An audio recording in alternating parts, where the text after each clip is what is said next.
دیکھیے، تقریباً 3 صدیوں سے جو ایک تہذیب یورپ میں پروان چڑھی تھی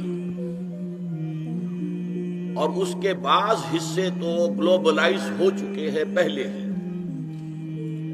لیکن ایک آخری حصہ وہ ہے کہ جس کو اب گلوبلائز کرنے کے لیے بہت ہی منظم اور کنسرٹڈ ایفرٹس ہو رہی ہیں۔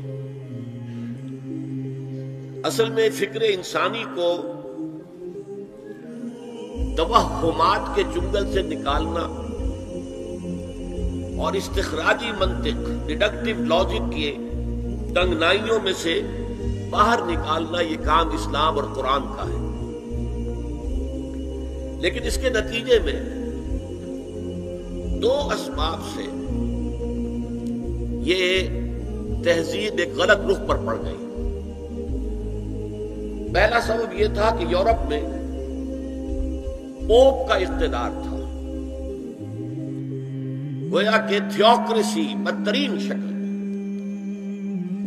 اور اس پوپ کے اقتدار میں جہاں بعض چیزیں اچھی بھی تھیں، وہ بعد میں ذکر کروں گا، وہاں 2 بدترین باتیں یہ تھی کہ سائنس کا پڑھنا حرام، فلسفے کا پڑھنا حرام۔ کسی کے گھر سے سائنس اور فلسفے کی کتابیں نکل آئیں تو انہیں زندہ جلا دیا جاتا تھا۔ اور دوسری بات یہ ہوئی کہ یورپ کو جو یہ سبق پڑھایا مسلمانوں نے، یہ اصل میں اسپین کی یونیورسٹیوں کے ذریعے سے، گراناڈا کی یونیورسٹی، کرناٹا، ٹولیڈو کی یونیورسٹی، تولیدلہ جسے کہتے ہیں، کارڈووا، قرطبہ کی یونیورسٹی، جیسے ہمارے نوجوان اب جاتے ہیں امریکہ اور انگلستان تعلیم حاصل کرنے کے لیے، ایسے ہی جرمنی، فرانس اور اٹلی کے نوجوان آتے تھے اسپین میں، ہسپانیہ میں، ان یونیورسٹیوں سے تعلیم حاصل کرنے کے لیے۔ یہاں یہودیوں کا ایک بڑا مؤثر عنصر موجود تھا، اور اس کا بھی ایک خاص سبب تھا۔ یہودیوں کو شدید پرسیکیوشن کا سامنا تھا عیسائیوں کے ہاتھوں۔ بات سمجھ میں آتی ہے، عیسائی جسے خدا کا بیٹا کہتے ہیں، اسے یہودی کہتے ہیں ولد الزنا، باسٹرڈ، جادوگر، مرتد، واجب القتل، اور سولی پر چڑھایا۔ تو ظاہر ہے کہ اس قدر فرق ہے، اتنا تضاد ہے کہ بات سمجھ میں آتی ہے کہ سن 300 عیسوی میں جب کانسٹنٹائن جو قیصر روم تھا، اس نے عیسائیت اختیار کی اور اس کے ساتھ پوری رومن امپائر عیسائی ہو گئی، تو اب عیسائیوں نے یہودیوں کے اوپر مظالم ڈھانے شروع کیے کہ تم ہمارے، جسے ہم خدا کا بیٹا کہتے ہیں، تم ان کے بارے میں یہ بات کرتے ہو، تم نے انہیں سولی پر چڑھایا۔ بدترین پرسیکیوشن پورے یورپ میں، ان کے گھیٹوز علیحدہ ہوتے تھے، شہروں میں آباد ہونے کی اجازت نہیں تھی، شہر میں ضرورت کے لیے آنے کے لیے وقت مقرر تھا کہ آپ فلاں سے فلاں وقت تک آ سکتے ہیں، کوئی سودا خریدنا ہو آ جائیں، اللہ اللہ خیر سلام۔ اور یہ جو پرسیکیوشن ہے، یہ اسپین میں شدید ترین تھی، کوئی بہت سخت عیسائی حکومت تھی ہسپانیہ میں۔ انہوں نے ایک بہت ہوشیار حکمت عملی اختیار کی کہ جب طارق ابن زیاد ہسپانیہ پر حملہ آور ہوئے تو انہوں نے ان کی مدد کی، انہیں راستے بتائے۔ ظاہر بات ہے کہ ان کے لیے یہ ساری انجانی دنیا تھی، انہیں راستے بتائے، ان کی مدد کی۔ نتیجہ یہ ہوا کہ ہسپانیہ میں جب مسلمانوں کی حکومت مستحکم ہوئی تو یہودیوں کو ایک بار پھر تاریخ میں وہ مقام حاصل ہو گیا جو انہیں کبھی حضرت یوسف علیہ السلام کے زمانے میں مصر میں حاصل ہوا تھا۔ مصر میں وہ پیرزادے بن گئے تھے، اس لیے کہ مصر کا بادشاہ حضرت یوسف کا عقیدت مند ہو گیا تھا۔ یہی حال یہاں ہوا۔ چنانچہ یہ بات لکھی ہے بن گوریون نے، جو پہلا وزیر اعظم تھا اسرائیل کا، that the golden era of our diaspora was Muslim Spain۔ یہ مسلم ہسپانیہ جو ہے، یہ ہمارے دور انتشار کا عہد زرین ہے۔ یہ دور انتشار ان کا شروع ہوا تھا سن 70 عیسوی میں، جب ٹائٹس رومی نے یروشلم میں ایک دن میں 1,33,000 یہودیوں کو قتل کیا تھا۔ انہوں نے جو ہیکل سلیمانی دوسری مرتبہ بنایا تھا، جسے سیکنڈ ٹیمپل کہتے تھے، اسے منہدم کیا، ختم کیا، اور انہیں فلسطین سے باہر نکال دیا۔ اب جہاں سینگ سمائے چلے جاؤ، یہاں تمہارے رہنے کا کوئی امکان نہیں۔ تو یورپ میں چلے گئے، ایشیا میں آ گئے، افریقہ میں چلے گئے، جس کو وہ کہتے ہیں ڈایاسپورا، ہمارا دور انتشار۔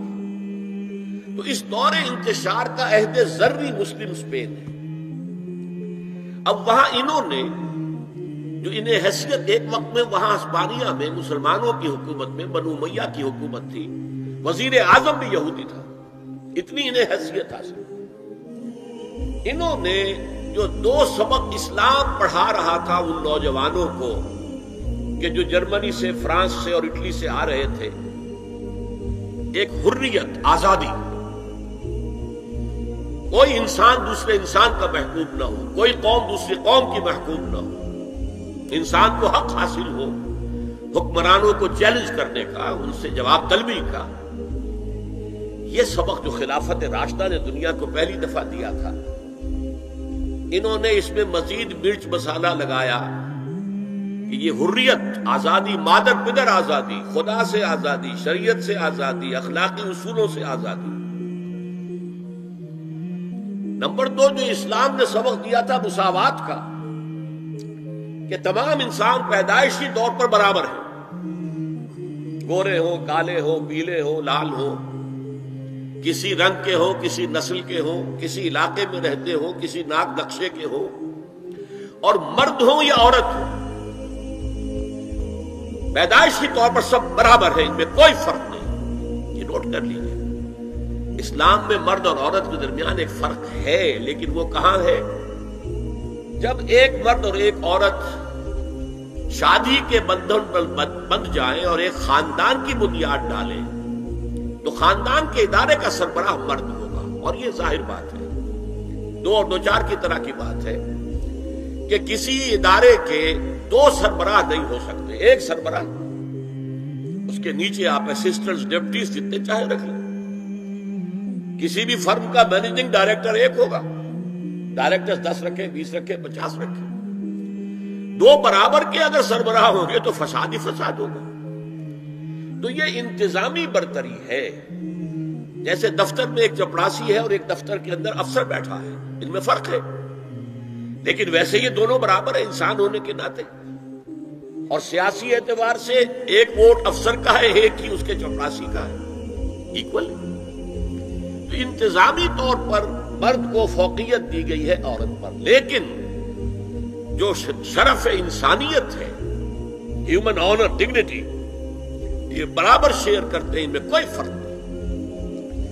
یہ سبق پڑھایا اسلام نے، انہوں نے اس کو آگے بڑھایا، مرد اور عورت بالکل برابر ہیں، بالکل برابر ہیں، ایک جیسے کام کر سکتے ہیں، کندھے سے کندھا ملا کر کام کر سکتے ہیں، 2 مرد آپس میں شادی کر سکتے ہیں، 2 عورتیں آپس میں شادیاں کر سکتی ہیں۔ یہ سارا در حقیقت دنیا میں جو فساد پیدا کیا، یہ یہودیوں نے، اور یہاں سے یوں سمجھیے کہ جیسے دریا چل رہے تھے علم کے، حکمت کے، ہسپانیہ کی یونیورسٹیوں سے، خاص طور پر یورپ کے ان 3 ممالک میں، سینٹرل یورپ جسے کہتے ہیں، فرانس، جرمنی اور اٹلی، تو اس میں سیاہی گھولتا رہا یہ یہودی طبقہ۔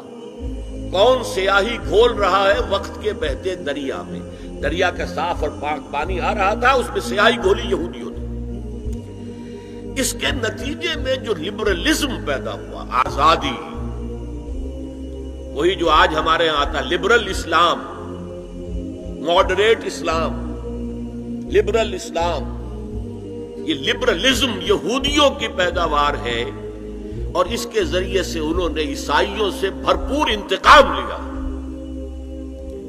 اس نے 3 شکلیں اختیار کی۔ یہ علم جو تھا، جب پوپ کی طرف سے آزادی ہو گئی، اب سائنس پڑھنی شروع کر دی لوگوں نے، فلسفہ بھی پڑھ رہے ہیں، بڑے بڑے فلسفی پیدا ہو گئے، بڑے بڑے سائنسدان پیدا ہو گئے، سائنس کے نتیجے میں ٹیکنالوجی آ گئی، تو ظاہر بات ہے کہ اس سے یورپ کے اندر ایک پاور پوٹینشل ڈیولپ ہو گیا، طاقت، قوت۔ لیکن یہ علم جو تھا یہ یک چشمی تھا، جیسے ہم کہتے ہیں دجال کی ایک آنکھ۔ اللہ نے انسان کو دو آنکھیں دی تھی علم کے ضمن میں، ایک تم اپنے حواس ظاہری سے اور عقل سے علم حاصل کرو۔ کسی شخص نے دیکھا ہوگا ہمارے آباء و اجداد میں سے کہ کوئی چٹان نیچے گری، نیچے بھی پتھر ہی تھا تو ایک شعلہ نکلا، دیکھا یہ کیا ہے، پھر اس نے دو پتھر اپنے ہاتھ میں لے کے زور سے ٹکرائے، اس میں بھی شعلہ پیدا ہو گیا، تو آگ ایجاد ہو گئی۔ اس سے پہلے وہ صرف پھلوں پر گزارا کرتا تھا، پھولوں پر گزارا کرتا تھا، یا کوئی کچا گوشت کھاتا تھا، آگ تو تھی نہیں۔ تو یہ بہت بڑی شے تھی کہ جو پیدا ہو گئی۔ پھر آگ کے بعد کبھی کسی نے دیکھا کہ ہانڈی چڑھی ہوئی ہے چولہے پر اور وہ اس کا ڈھکنا ہل رہا ہے، کون ہلا رہا ہے؟ کوئی جن ہے، بھوت ہے، کون ہے؟ بعد میں معلوم ہوا یہ اس کے نیچے جو سٹیم پیدا ہو رہی ہے، بھاپ، اس بھاپ میں یہ طاقت ہے کہ وہ ہلا رہی ہے، لہذا سٹیم جو ہے سیکنڈ سورس آف انرجی ایجاد ہو گئی۔ اب وہ سٹیم انجنز بن گئے، ریلیں چلنے لگی، دوڑنے لگی۔ تو یہ علم ایک تھا کہ آنکھ سے دیکھو، کان سے سنو، دماغ سے اس کو پروسیس کرو۔ یہ کمپیوٹر یہاں ہم نے تمہیں دے رکھا ہے نا، اس کمپیوٹر کے اندر تم فیڈ کرو اپنا سینس ڈیٹا، آنکھوں کا، کانوں کا، اور چھونے کا، چکھنے کا، سونگنے کا، یہ ڈیٹا فیڈ کر دو، پھر یہ پروسیس کرے گا۔ اس طرح علم قدم بقدم قدم بقدم آگے بڑھتا گیا۔ ایک علم یہ ہے۔ دوسرا علم اللہ نے کہا تھا کہ ہم تمہیں دیں گے علم ہدایت، اور وہ وحی کے ذریعے سے آئے گا۔ جب سورہ بقرہ کے چوتھے رکوع کے آخر میں ہے، حضرت آدم سے جب کہا گیا کہ اب زمین کا چارج سنبھالو، تو وہاں کے خلیفہ بنائے گئے ہو، یہ جنت میں تو ایک آزمائشی طور پر تمہیں رکھا گیا تھا، اب جاؤ۔ تو ساتھ ہی کہہ دیا گیا فَإِمَّا يَأْتِيَنَّكُم مِّنِّي هُدًى فَمَن تَبِعَ هُدَايَ فَلَا خَوْفٌ عَلَيْهِمْ وَلَا هُمْ يَحْزَنُونَ۔ جب تمہارے پاس میری طرف سے کوئی ہدایت آئے، وحی کے ذریعے سے نبیوں کے پاس ہدایت آتی رہے گی، ٹوٹل ہدایت، کیا کرو کیا نہ کرو، کدھر جاؤ کدھر نہ جاؤ، تو جو اس ہدایت کی پیروی کرے گا اس کے لیے نہ خوف ہوگا نہ حزن، اور جو ہماری آیات کو جھٹلائے گا وہ پھر جہنمی ہوں گے، آگ والے ہوں گے۔ تو یہ دو آنکھیں دی تھی اللہ نے، یورپ نے ایک آنکھ بند کر لی، آسمانی ہدایت سے وہ موڑ لیا، ایک آنکھ پوری کھول دی، دیکھو، سنو، نتیجہ نکالو، کمپیوٹر سے پروسیس کرو، آگے بڑھو، فورسز آف نیچر کو کانکر کرو، ہارنس کرو، ایکسپلائٹ کرو، انہیں استعمال کرو اور آگے بڑھتے چلے جاؤ۔ تو اس کو میں کہہ رہا ہوں یک چشمی علم، ایک آنکھ والا کانا علم ہے یہ، اس لیے کہ دوسرا جو علم ہدایت تھا وحی کا، اس سے انہوں نے آنکھ بند کر لی۔ اس نے دنیا کے اندر طاقت پکڑ کر وہ جو کچھ یہودیوں نے یورپ میں داخل کیا تھا اسے گلوبلائز کر دیا۔ وہ کیا ہے؟ چیزیں تین ہیں۔ نمبر ایک، سیاست، ریاست، حکومت، معاشرے سے خدا کا کوئی تعلق نہیں۔ ہیومن ساورنٹی، پاپولر ساورنٹی کی بنیاد پر جمہوریت ہوگی، سیکولرزم ہوگا۔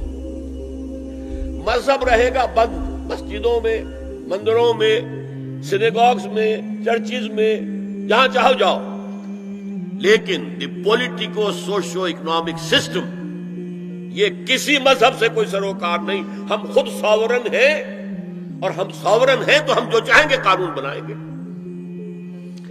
یہ شے جس کا نام ہے جمہوریت بھی آپ اسے کہہ لیں، سیکولرزم بھی آپ اسے کہہ لیں، یہ گلوبلائز ہو چکا ہے پوری دنیا کا۔ جسے اقبال نے کہا تو سمجھتا ہے کہ آزادی کی ہے نیلم پری، یہ نیلم پری سب کی محبوبہ ہے، جمہوریت جمہوریت جمہوریت جمہوریت۔ ہمارے ہاں بھی بعض جو دانشور ہیں، کالم نویس، ان کا جو کالم ہے آخر میں آ کے وہ جمہوریت کی تان پہ ٹوٹ رہا ہے، بس یہ ہے اصل شے۔ ایک تو یہ ہے خدا سے بغاوت، کہ خدا صاحب آپ نہ ہماری پارلیمنٹ میں تشریف لائیے، نہ ہماری کورٹ میں آئیے، نہ ہمارے بازار میں آئیے، نہ ہمارے بینک میں آئیے، اور گھریلو نظام میں بھی نہ آئیے، بس آپ رکھے رہے مسجد میں، ہم آ کر ڈنڈوت کر لیں گے، رکوع سجود کر لیں گے، یا فلاں بت رکھا رہے مسجد میں، یہاں آئیں گے اسے سجدہ کر لیں گے۔ یہ تھی سب سے بڑی بغاوت تاریخ انسانی کی خدا کے خلاف، جس کا نام سیکولرزم اور ہیومن ساورنٹی، پاپولر ساورنٹی کی بنیاد پر جمہوریت۔ دوسری بات کیا تھی؟ معیشت کا معاملہ، خاص طور پر یورپ کا جو میں نے کہا تھا جہاں بری باتیں تھی، اچھی بات بھی تھی، پوپ کے زیر اثر۔ پوپ کے زمانے میں سود حرام تھا، ہر طرح کا، کمرشل انٹرسٹ بھی حرام، اور یوزری جو کہ ذاتی طور پر ذاتی اپنی ضرورت کے لیے لوگ لے لیتے تھے، جیسے ہمارے یہاں پٹھانوں نے اڈے بنا رکھے ہیں، بیچارے غریب جاتے ہیں اور پھنستے ہیں ان کے جنگل میں، پھر نکل نہیں سکتے۔ تو یوزری اینڈ کمرشل بوتھ ور حرام، فاربیڈن۔ لیکن ایک کیلوین نامی ایک شخص نے اس کے لیے کتاب لکھی، اور یہودیوں کے زیر اثر انہوں نے انٹرسٹ کی اجازت حاصل کر لی، چنانچہ بغاوت ہو گئی۔ اب ایک بغاوت تو ہوئی چرچ سے، جبکہ چرچ آف انگلینڈ آزاد ہو گیا، اس نے کہا پوپ کو ہم نہیں مانتے، جائے اپنے گھر میں رہے، انگلینڈ۔ اور وہیں پر سب سے پہلا بینک آف انگلینڈ قائم ہوا، سودی کاروبار کا دنیا کے اندر آغاز ہوا، اور اسی کے ذریعے سے پھر یہودیوں نے بینکنگ نظام شروع کر کے پورے یورپ کو جکڑ لیا۔ یہ سازشیں کر کے ملکوں کو لڑاتے تھے، اب جب وہ ملک لڑ رہے ہیں تو انہیں پیسے کی ضرورت ہے، ہتھیار کے لیے، اسلحہ کے لیے، تو اپنے منہ مانگے شرح سود پر قرض دیتے تھے اور خون چوستے تھے۔ اور انہوں نے یہاں تک حیثیت اختیار کر لی کہ 100 سال پہلے، اب یہ 1904 ہے، 2004 ہے، 1905 میں گئے تھے علامہ اقبال انگلستان اور جرمنی، اور جا کر دیکھ آئے تھے کہ فرنگ کی رگے جاں پنجے یہود میں۔ اس وقت فرنگ کا امام جو ہے وہ برطانیہ تھا، جس کے بارے میں کہتے تھے کہ اس کی سلطنت میں کبھی سورج غروب ہی نہیں ہوتا۔ آج اسی فرنگ کا امام جو ہے وہ امریکہ ہے، اور اسی طرح پنجہ یہود کے اندر جکڑا ہوا ہے، اس لیے کہ سارا مالیاتی نظام، سارا بینکنگ نظام، امریکہ کی حکومت اس وقت دنیا کی سب سے زیادہ مقروض حکومت ہے، ٹریلینز آف ڈالر، بلین نہیں، ٹریلینز آف ڈالر، اس کا آپ تصور نہیں کر سکتے۔ ٹریلینز آف ڈالرز کی یہ مقروض ہے حکومت، کن کی؟ یہودی بینکاروں کی۔ اور ظاہر بات ہے کہ ان کے ہاتھ میں پھر ان کی نکیل ہے، جدھر چاہتے پھیر دیتے ہیں۔ یہ نظام جو ہے انٹرسٹ بیسڈ کیپٹلزم، جس میں جوا بھی جائز ہے، جس میں انسان کے جنسی جذبات کو بھڑکا کر کمائی کرنا وہ بھی جائز ہے، جس میں جو بھی شراب ہو، منشیات ہوں، ان کے ذریعے سے آمدنی حاصل کرنا بھی جائز ہے۔ آج یہ لحاف بھی پورے گلوب کو اپنی لپیٹ میں لے چکا ہے۔ چائنا کچھ بچا ہوا تھا، لیکن رفتہ رفتہ مارکیٹ اکانومی اور پرسنل پراپرٹی کا سلسلہ آ کر رفتہ رفتہ وہ بھی اسی میں غم ہو رہا ہے۔ تیسرا جو ان کا کارنامہ تھا، انسان سے شرم، حیا، عصمت و عفت، اس کے سارے تصورات کو ختم کر دیا جائے، انسان کو حیوان بنا دیا جائے۔ ایک کتے کو شہوت ہے، جو کتیا مل جائے، چاہے اس کی ماں ہو چاہے اس کی بیٹی ہو، اس سے اس کو استفادہ کر لے گا۔ یہ انسانوں نے کیا قدریں لگا رکھی ہیں، ماں، بیٹی، بہن، بیوی، کیا فرق ہے ان میں؟ عورت ہے وہ بھی عورت ہے، یہ بھی عورت ہے۔ اور خاندانی نظام کی جڑیں کھود ڈالی جائیں، گویا کہ انسان حیوان بن جائے۔ اور یہ نوٹ کر لیجئے پلیز کہ یہود کی جو ایک تو کتاب ہے تورات، ایک ہے تالمود۔ تالمود ان کی فقہ کی کتاب ہے۔